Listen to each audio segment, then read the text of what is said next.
Hello guys, what's up? Magandang umaga sa inyo lahat. Nandito tayo ngayon sa Taguig. Kasama natin si Kapitan Jonathan at si Sir Romel. Mag-budget po tayo bago po yung kanyang MTB na bili po sa Cartimar. Ayan po, ang brand po, napakaganda.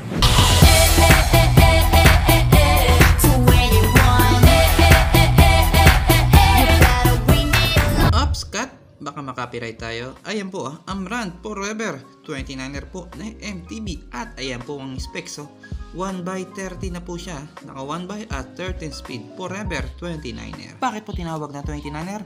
Sapagkat meron po tayong tatlong klaseng MTB na sizes. 26er, 27.5 at ito pong nakikita nyo, Forever 29er. At naka 1x na po siya guys sa halagang 22. Tama po guys, mabibili nyo to sa halagang 22 mil. Sa Quiapo or sa Cartimar, Pasay. Makikita nyo to sa bangketa ng Quiapo. Nagkalat po to, ang daming display pag sinuyod nyo ang kahabaan ng Quiapo. Alam nyo ba guys na meron tayong dalawang klaseng crankset na ginagamit sa mountain bike, road bike or pixie? Ayan po yung square tapered. Itong nakakabit kay Sir Romel. At yung magaan na klase, yun po yung Halotech BB. Mas gagaan ang bike nyo guys pag naka-Halotech kayo, pero mabigat sa bulsa sapagkat medyo mahal po yun. Kaya ng mga brand ng Shimano, SRAM, at kung ano-ano pang mga latest na group set.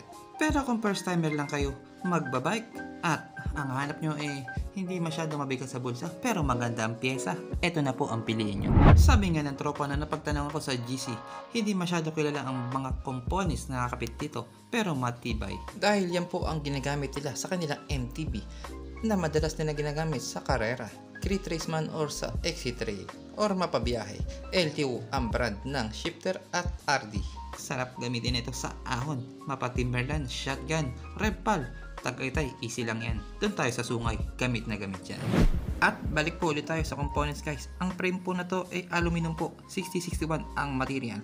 Hindi po siya carbon guys carbon lock lang. Napakaganda po, hindi kita yung welding. Yung size po na ito ay medium at ang rider po, ang height po ay 5'8". So, medium to large po. Kung kayo po ay 5'8 to 5'10", medium to large po ang size na nararapat sa inyo. Pero depende po rin po yan sa brand. May iba't ibang sizes po ang mga brand guys. Kagaya po ng Mountain Peak. Yung tropa natin, shoutout si J. Kim. Naka 27.5 po siya na frame. Ang height niya po 5'3 yata or 5'2". At ang kinuha niyang size small ng 27.5. Sapagkat pag nag 29er siya, malaki masyado ang frame. Kaya nag-small lang siya sa Mountain Peak. Balik ulit tayo sa budget guys. Napakaganda po ng fork na nakakabit dito sa Forever. Air shock na po siya at may remote. Hydraulic brakes na nga pala to guys At yung wheelset guys, clincher po to. Hindi lang natin natanong sa owner kung tubeless ready. Kenda po ang gulong 2.2. Ang tire size 2.25 to be exact. Alright. Actually, dapat bibisita lang kami. Magbe-breakfast sa kampo nila Kapitan. Ngunit nakita ko tong napakagandang MTB at doon pala to sa kasama ni Kapitan kay Sir Romel. Shoutout. Kaya ayan po, binacheck natin. At para syempre, may idea yung mga kapatid natin na balak mag-MTB. Lalo na sa mga newbie. Kung nag-iisip kayo kung anong bibili nyo, eto na po. Ilagay nyo sa wishlist nyo. Forever 29er. Ang cockpit nga pala nito guys, DL Taba. Magandang klase. Itsura pa lamang, hindi agad-agad mababali, hindi kagaya ng mga branded, hindi pala mga copycat na carbon. Huwag kayong magka-carbon lalo na sa handlebar at stem, pati sa seat post. Delikado guys, pag nag-carbon Lazada kayo, nako, baka maputol agad, madisgrasya pa kayo. Kaya mag-aluminum na lang kayo, matibay pa. Alright? So ayun guys, habang pinapanood nyo to, sana nagka-idea na kayo sa bibili nyo. Kung sakto lang ang budget nyo at medyo nagtatatlong isip kayo sa ibang brand, isama nyo na to sa wishlist nyo.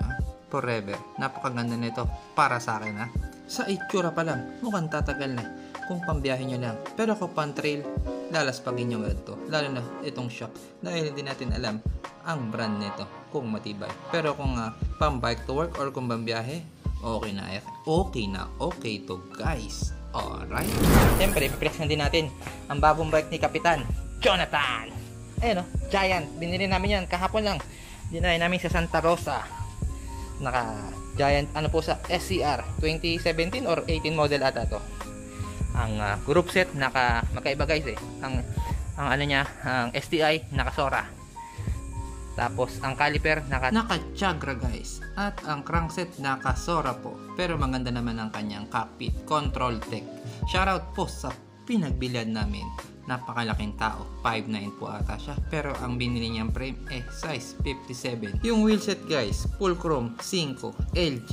Yan, tinanggal po niya ang sticker yung previous owner sapagkat nababaklas daw. Kaya ginawa na lang po niyang plain rims. At ayan po ang setup ng first owner. Nakita niyo naman 'di ba? Ang iksi ng stem at ang baba ng seat post. Kasi po malaki po ang frame ng nabili niya. At eto na po ang before and after. Yung nasa taas. Yun po yung dating setup at ito na po ang setup ngayon. Ganyan dapat kataas. Ganyan kagwapo ang road bike kapag sakto sa'yo. Yan pong size 57 ay para po sa 6-footer pataas. 'Di ba? Mataas sa seat post at mahabang stem. Pero hindi pa namin nakabit sa picture na to yung bago niyang biling uno stem. Kaya po kami nagawin ng Cartimar Pasay at Quiapo para maghanap ng mahabang stem at napadpad po kami sa Velocity Cycling sa Binondo. Doon po kami nakabili ng uno stem. Abangan nyo po ang bike check namin ng kanyang bagong road bike Giant SCR with Kapitan Jonathan. Hanggang dito na lang muli guys.